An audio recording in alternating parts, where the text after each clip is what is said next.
सोनम ज्योतिष केंद्र चैनल में एक बार आपका फिर स्वागत है। आज हम लोग बात करेंगे कि बिजनेस करें या नौकरी करें। दोस्तों, ऐसे बहुत सवाल आते हैं कि मुझे नौकरी करनी चाहिए या बिजनेस के रास्ते में आगे बढ़ना चाहिए। तो आज हम लोग इसी बात पर चर्चा करेंगे कि आप नौकरी को चुने या बिजनेस के लिए प्रयास करें। सबसे पहले आप अपनी कुंडली को उठाइए, कुंडली को देखिए। कुंडली में 12 भाव होते हैं, 12 खाने होते हैं।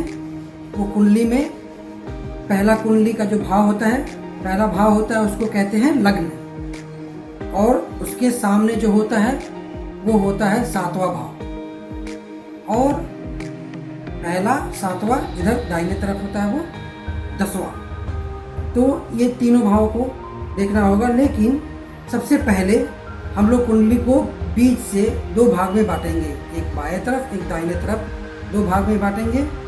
तो पहले से लेके 6ठे भाव तक एक भाग हो गया और इधर 7वें से 12वें तक दूसरा भाग हो गया। तो हम लोग देखेंगे उसमें कि कुंडली में ज़्यादातर ग्रह जो है बाएं तरफ है या दाहिने तरफ है। मतलब 1 से लेकर 6 भाव तक ज़्यादा ग्रह आ रहे हैं या 7वें से लेकर 12वें भाव तक ज़्यादा ग्रह आ रहे हैं। अगर 1 से लेकर 6 तक ग्रह ज़्यादा आ रहे हैं तो आप ज़्यादातर उन लोगों के लिए काम करेंगे जिसमें आपका नाम नहीं होगा। आप अधिकतर उनके लिए काम करेंगे जिसमें आपका नाम नहीं होगा, आपको क्रेडिट नहीं मिलेगी। और क्रेडिट किस में मिलती है, किस में नहीं मिलती है? नौकरी में नहीं मिलती है दोस्तों। क्योंकि नौकरी में आप किसी और के लिए काम कर रहे होते हैं, उसमें आपका नाम कहीं नहीं होता है।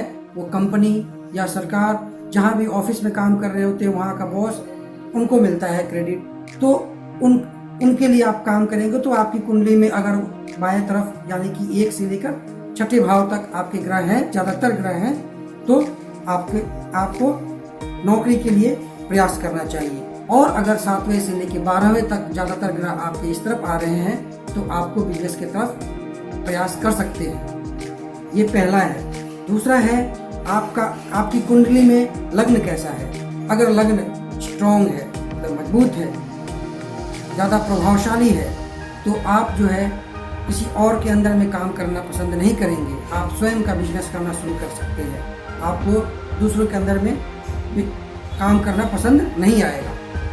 तीसरा है कि आपका जो है 10वें भाव में कौन से ग्रह बैठा हुआ है।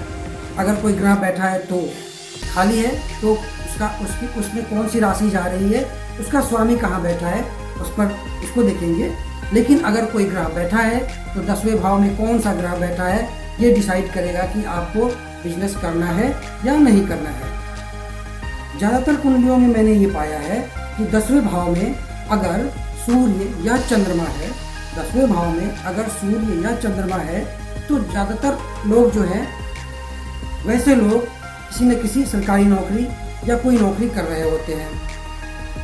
सिर्फ 10वें भाव ही नहीं, 4थे भाव जहाँ से दृष्टि पड़ रही है 10वें भाव पर, वहाँ भी ऐसा कोई ग्रह, चंद्रमा या सूर्य से संबंधित कोई ग्रह है, अगर वो दृष्टि डाल रहा है 10वें भाव पर, तब भी वो व्यक्ति जो है नौकरी की तरफ जाने का चांस उसका ज़्यादा होता है।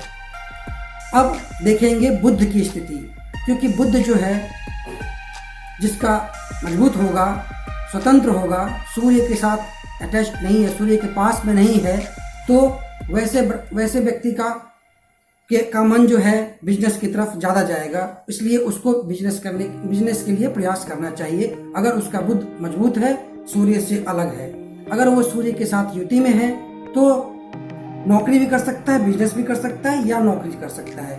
सिर्फ बिजनेस के लिए वो प्रयास करेगा तो उस पर सफलता नहीं मिलेगी। साथ ही बुध अगर 6वें, 8वें या 12वें भाव में है या पीड़ित है, तो ऐसी स्थिति में भी आपको बिजनेस की तरफ आगे नहीं बढ़ना चाहिए। क्योंकि वैसे में बिजनेस तो आप करना चाहेंगे, आपका मन करेगा कि बिजनेस करें, लेकिन आपको बिजनेस में नुकसान होगा, फायदा होने की चांस नहीं रहेगा। इसलिए बुध की स्थिति भी जरूर देखें। और 10वें भाव में जो भी ग्रह शुभ ग्रह है या उन पर शुभ ग्रहों की दृष्टि है, उसके अनुसार अपना व्यवसाय आप चुनें और व्यवसाय करें। तो इन सब चीज़ों को देखना है। साथ ही 11वें भाव में कौन सा ग्रह है, मतलब वो ग्रह लाभ दिलाएगा कि नुकसान तो नहीं करेगा, क्योंकि बिजनेस में लाभ ज़्यादा जरूरी होता है, इसलिए इसको भी ध्यान देना है। तो पहला घर, 7वां घर, 10वां घर, 11वां घर, इन चारों घरों को देखना है, चारों भावों को देखना है, वहाँ कौन से ग्रह है और कैसी स्थिति है। साथ ही दूसरा भाव और तीसरा भाव भी देख सकते हैं। दूसरा भाव धन का होता है और तीसरा भाव जो होता है वह आपको कोई प्रोग्राम कर रहे हैं, कोई प्लानिंग कर रहे हैं उस काम को करने के लिए, तो वो भी जरूरी होता है। और दूसरा भाव धन का इसलिए क्योंकि धन भी जरूरत पड़ती है इन्वेस्टमेंट करने के लिए। साथ ही साथ कभी कभी 5वां भाव भी देखा जाता है कि वो 5वां भाव इन्वेस्टमेंट का है, आप इन्वेस्टमेंट कर पाएंगे कि नहीं कर पाएंगे, आपके लिए वो इन्वेस्टमेंट लाभकारी होगा या नहीं होगा, इसलिए 5वां भाव भी देख सकते हैं। तो पहला, दूसरा, तीसरा, 5वां, 7वां, 10वां और 11वां, इन सारे भावों को देखना है। नौकरी के लिए इतने भावों को देखने की जरूरत नहीं होती है, लेकिन बिजनेस के लिए सारी चीज़ों को देखना जरूरी होता है, क्योंकि बिजनेस में रिस्क ज़्यादा होता है। तो दोस्तों, उम्मीद करता हूँ कि आपको ये बात समझ में आ गई होगी कि आपको नौकरी करना है या बिजनेस की तरफ जाना है।